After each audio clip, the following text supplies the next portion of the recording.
বিশ্ববাজারে যখন ইলন মাস্কের company Starlink IPO নিয়ে বিভিন্ন জায়গায় ঝড় তুলেছে, ঠিক তখনই ভারতের পক্ষ থেকে স্টারলিংকের উপর একাধিক নিষেধাজ্ঞা জারি করা হচ্ছে।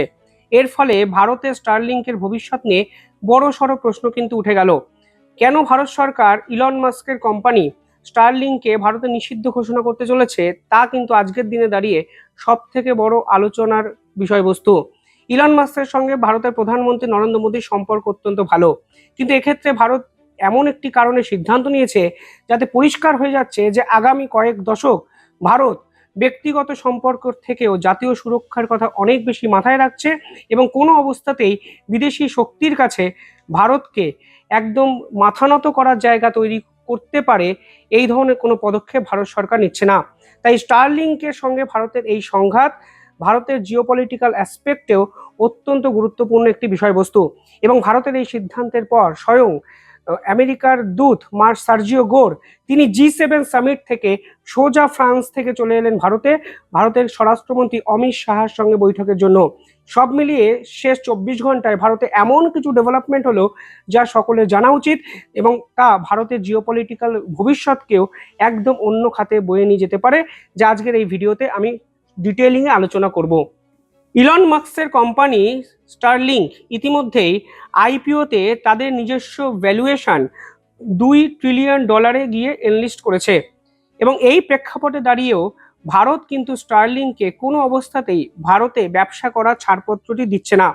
ভারতের স্বরাষ্ট্রমন্ত্রক বা মিনিস্ট্রি অফ হোম অ্যাফেয়ার্স নিরাপত্তার কারণ দেখিয়ে স্টারলিংককে চূড়ান্ত অনুমোদন বাতিল করে রেখেছে বা স্থগিত করে দিয়েছে। কিন্তু কেন? গত বছরই তো ভারতের স্যাটেলাইট লাইসেন্স পেয়ে গেছিল স্টারলিংক। তবে আচমকা এমন কিছু ঘটনা ঘটেছে যা ভারতের সঙ্গে জড়িত সুরক্ষার হাই প্রোফাইল কর্তারা পরিষ্কার মনে করছেন যে ইলন মাস্কের এই টেকনোলজির সামনে একটি প্রাচীর তুলে রাখা প্রয়োজন। অর্থাৎ স্টারলিংক যদি পরবর্তীকালে ভারতে ব্যবসাও করে, তাহলে নির্দিষ্ট নিয়ম এবং জাতীয় সুরক্ষার জন্য প্রয়োজনীয় বিধি মেনে স্টারলিংককে কিন্তু ব্যবসা করতে হবে। ভারতের এই কঠোর সিদ্ধান্তের পিছনে অত্যন্ত গুরুত্বপূর্ণ কারণ কিন্তু মধ্যপ্রাচ্যে ইরান ও আমেরিকার যুদ্ধে স্টারলিংকের ভূমিকা। ব্লুমবার্গের একটি রিপোর্টে দাবি করা হয়েছে যে স্টারলিংক এই মধ্যপ্রাচ্যের যুদ্ধে ইরানের অনেক গোপন তথ্য স্যাটেলাইটের মাধ্যমে কালেক্ট করে আমেরিকার হাতে তুলে দিয়েছে। ইরান সরকারের কোনো অনুমতি ছাড়াই বা অফিসিয়াল লাইসেন্স ছাড়াই সে দেশে প্রায় 50,000 চোরাই স্টারলিংক টার্মিনাল সচল ছিল এই যুদ্ধের পরিস্থিতিতে। 2026 সালের জানুয়ারিতে যখন ইরানে ইন্টারনেট ব্ল্যাকআউট করা হয়, তখন বিদেশি এজেন্টরা এই স্টারলিংকের মাধ্যমেই বহির্বিশ্বের সঙ্গে যোগাযোগ বজায় রাখে।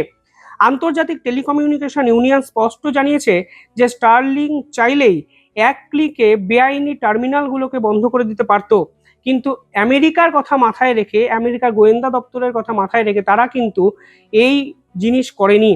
অর্থাৎ ইরানের অনেক গোপন তথ্য ধারাবাহিকভাবে আমেরিকার গোয়েন্দারা কিন্তু পেয়েছিল স্টারলিংকের মাধ্যমে। ভারতের ভয়ের অ্যাঙ্গেলটা ঠিক এটাই। নয়াদিল্লির সাউথ ব্লকের কর্তারা ভাবছেন যদি ভারতের সঙ্গে সীমান্তে পাকিস্তান কিংবা আমাদের শত্রুপক্ষের সঙ্গে কোনো সংঘাতপূর্ণ পরিস্থিতি তৈরি হয়, তখন আমেরিকা যা চাইবে স্টারলিংক কিন্তু সেটাই করবে। অর্থাৎ স্টারলিংকের স্যাটেলাইটগুলো ভারতের সীমান্ত থেকে ডাটা সংগ্রহ করে অনেক গোপন তথ্য আমেরিকার মাধ্যমে শত্রুপক্ষের কাছে রেগুলার পৌঁছে দিতে পারে। অর্থাৎ ভারত পরিষ্কার বুঝতে পারছে স্টারলিংক হলো আমেরিকার একটি প্রাইভেট কোম্পানি, যা আসলে আমেরিকার জিওপলিটিক্যাল পারপাসকে সার্ভ করে, এবং এটা কিন্তু ভারতের জন্য সুরক্ষার ক্ষেত্রে অত্যন্ত বড়সড় সংশয় হয়ে যেতে পারে। স্টারলিংকের এই নতুন প্রযুক্তি, যে নতুন প্রযুক্তিকে নিয়ে আলোচনা করা হচ্ছে, তাকে বলা হচ্ছে লেজার ইন্টার স্যাটেলাইট লিঙ্ক। সহজ ভাষায় আমরা যখন ফোনের বিভিন্ন টেলিকম কোম্পানির সিম ইউজ করি, সেগুলো যে র্যাডারের মাধ্যমে কাজ করে, যে টাওয়ারের মাধ্যমে কাজ করে, সেই টাওয়ারগুলো সরাসরি মাটিতে পোতা থাকে। অর্থাৎ খুব সহজে টাওয়ার লোকেশনকে আপনি ডিটেক্ট করতে পারবেন। কিন্তু স্যাটেলাইটগুলো, স্টারলিংকের স্যাটেলাইটগুলো স্পেশালি মাটিতে পোতা কোনো টাওয়ারের মাধ্যমে কানেক্ট করে না, সেটি সরাসরি ভূপৃষ্ঠ থেকে বহু উঁচুতে স্যাটেলাইটের মাধ্যমে তথ্য সংগ্রহ করে। ফলে চাইলেও স্টারলিংক না দিলে আপনি সেই স্যাটেলাইটগুলোর এক্স্যাক্ট লোকেশন এবং সেগুলো কিসের ডাটা কালেক্ট করছে তার কিন্তু সঠিক তথ্য ভারতের সরকার জানতে পারবে না। এর ফলে ভারতের ব্যবহারকারী কোনো ডাটা কোন গ্রাউন্ড স্টেশন থেকে ব্যবহার করা হচ্ছে তা সরাসরি মহাকাশ হয়ে স্টারলিংকের হাতে চলে যাবে। ভারত স্পষ্ট ভাষায় স্টারলিংককে বলে দিয়েছে যে যদি বিদেশি সরকারগুলো অর্থাৎ বিদেশি রাষ্ট্রগুলো এই স্টারলিংকের উপর চাপ সৃষ্টি করে, তবে আপনারা ভারতীয় আইনি ও নিরাপত্তা ব্যবস্থার সঙ্গে জাস্টিস করবেন তার কিন্তু কোনো গ্যারেন্টি স্টারলিংকের কাছে নেই। অর্থাৎ কালকে ভারত এমন এক সংঘাতে জড়িয়ে পড়ল যে সংঘাত সরাসরি আমেরিকার স্বার্থকে সলিউশন করছে না, পারপাসকে সলভ করছে না। তাহলে এই স্টারলিং ভারতের গোপন তথ্য স্যাটেলাইটের মাধ্যমে কালেক্ট করে আমেরিকা সরকারের হাতেও তুলে দিতে দুবার ভাববে না, এবং তারা ইরান ও মানে আমেরিকার সঙ্গে যে যুদ্ধ হলো সেই যুদ্ধে একই কর্মকাণ্ড কিন্তু করেছে। স্টারলিংকের ভাইস প্রেসিডেন্ট লরেন ড্রেয়ার দাবি করেছেন যে ভারতের জন্য তারা একটি বিশেষ বেসপোক মডেল তৈরি করবেন। এই বিসপোক মডেল বা কাস্টমাইজ পরিকাঠামো তৈরি করার জন্য মুম্বাইতে তারা 10টি গেটওয়ে বানাচ্ছেন এবং ভারতের সুরক্ষার কথা তারা মাথায় রাখছেন। কিন্তু ভারত কিন্তু শুধু মধ্যপ্রাচ্যের যুদ্ধকে মাথায় রেখেই এই ধরনের সিদ্ধান্ত নিচ্ছে তা কিন্তু নয়। সাম্প্রতিক সময়ে মণিপুর সংকটের কথা একটু আলোচনা করা যাক। ডিসেম্বর মাসে 2024 সাল থেকে মণিপুর সংকট আন্তর্জাতিক স্তরের কাছেও কিন্তু একটি আলোচনার বিষয়বস্তু হয়ে যায়। ভারতের গোয়েন্দা সংস্থাগুলো মণিপুরে একটি উগ্রপন্থী গোষ্ঠীর কাছ থেকে স্টারলিংকের ডিভাইস উদ্ধার করে। তখন ইলন মাস্ক টুইটারে পোস্ট করে লেখেন যে ভারতের উপর স্টারলিংকের বিম বন্ধ রাখা হয়েছে। কিন্তু প্রশ্ন হলো, যদি বিমই বন্ধ রাখা হয় তাহলে সেই ডিভাইসগুলো সচল অবস্থায় মণিপুর থেকে পাওয়া গেল কিভাবে? পরবর্তীকালে আমরা জানতে পারি এই নর্থ ইস্ট থেকে একাধিক বিদেশি অস্ত্র উদ্ধার করা হয়েছে, যার বেশিরভাগই হলো আমেরিকার, এবং আমেরিকার গোয়েন্দা সংস্থার একাধিক প্রাক্তন কর্তা তারা কিন্তু ফ্রিকুয়েন্টলি ভারতের ট্যুরিজম ভিসা নিয়ে এসে নর্থ ইস্টের বিভিন্ন গোষ্ঠীর সঙ্গে বৈঠক করেছে। সেই ভিডিও কিন্তু ভাইরাল হয়েছে। পরবর্তীকালে আন্দামানের মাদক পাচারকারী সংক্রান্ত একটা ইস্যুতেও স্টারলিংকের নাম জড়িয়ে যায়। আন্দামানের যে দ্বীপপুঞ্জ আছে সেখানে গভীর সমুদ্রে ড্রাগ স্মাগলাররা নেভিগেশনের জন্য স্টারলিংক কিন্তু ব্যবহার করছিল। ভারত সরকার যখন স্টারলিংকের কাছে ডাটা হিস্ট্রি চায় তখন কোম্পানিটি মার্কিং প্রাইভেসি লয়ের দোহাই দিয়ে ভারতকে এই ডাটা দিতে কিন্তু অস্বীকার করে। অর্থাৎ স্টারলিং সে সময় মার্কিন গোয়েন্দা সংস্থা কিংবা মার্কিন সরকার যা চেয়েছে সেইটাই কিন্তু করেছে। অর্থাৎ ভারতের ব্যবসা বাণিজ্য করার জন্য যে নির্দিষ্ট বিধি সেই বিধিনিষেধ মানতে স্টারলিং কিন্তু সে সময় রাজি হয়নি। এবার ভাবুন, ভারতে এমন কিছু অপরাধ প্রবণতা তৈরি হয়েছে, অপরাধমূলক কর্মকাণ্ড ঘটেছে যার সঙ্গে স্টারলিং সরাসরি জড়িয়ে গেল, এবং তারা বলছে আমরা কোনো তথ্য ভারত সরকারকে দিতে বাধ্য নই, কারণ আমেরিকার নির্দিষ্ট আইন আছে। তাহলে বিপদ তো ভারতের বাড়বে, ভারতের তো জাতীয় সুরক্ষার সঙ্গে কম্প্রোমাইজ করা হবে।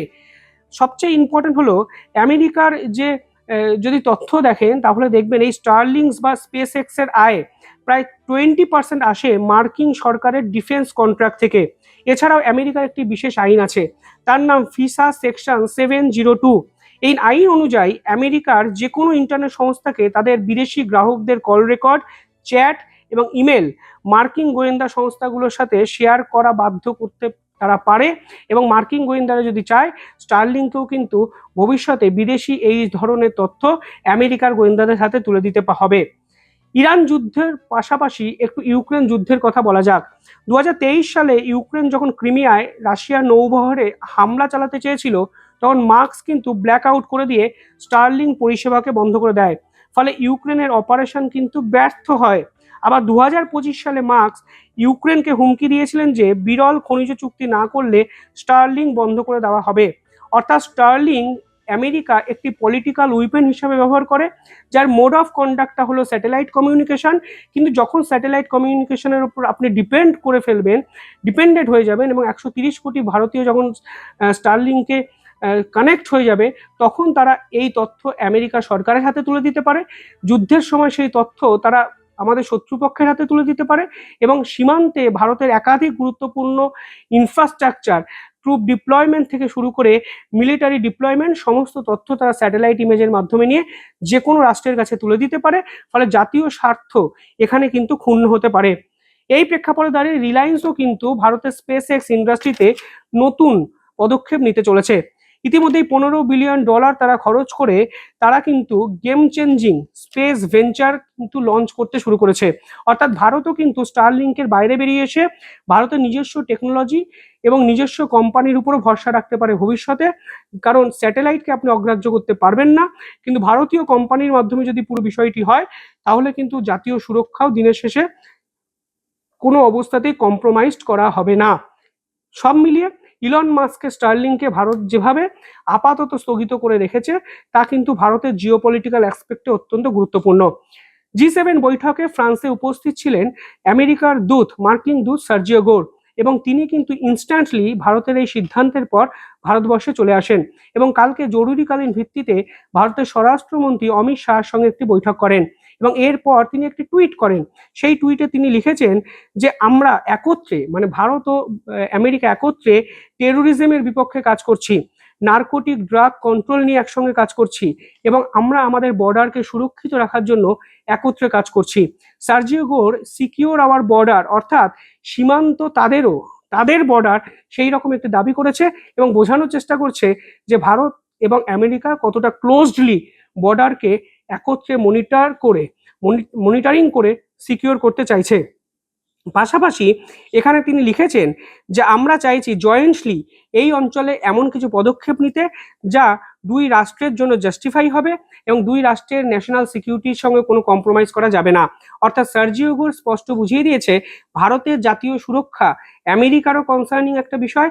ভারতের জাতীয় সুরক্ষাকে রক্ষা করতে আমেরিকাও 100% এফোর্ট ভারতের সঙ্গে একত্রে জয়েন্টলি দেবে। কিন্তু প্রশ্ন হলো, যারা অপারেশন সিন্দুরে পাকিস্তানকে ইনডাইরেক্টলি সাপোর্ট করেছে, যারা দিনের পর দিন ভারতের বিপক্ষে একাধিক স্টেটমেন্ট দেয়, তাদেরকে ভরসা করা কতটা ভালো হবে এবং বিশ্বাসযোগ্য হবে। ফলে স্টারলিংকে বন্ধ করলে আমেরিকা প্রশাসন হেলে যায়। আমেরিকার মার্কিন দূত 24 ঘন্টার মধ্যে ভারতে চলে এসে অমিত শাহের সঙ্গে বৈঠক করে।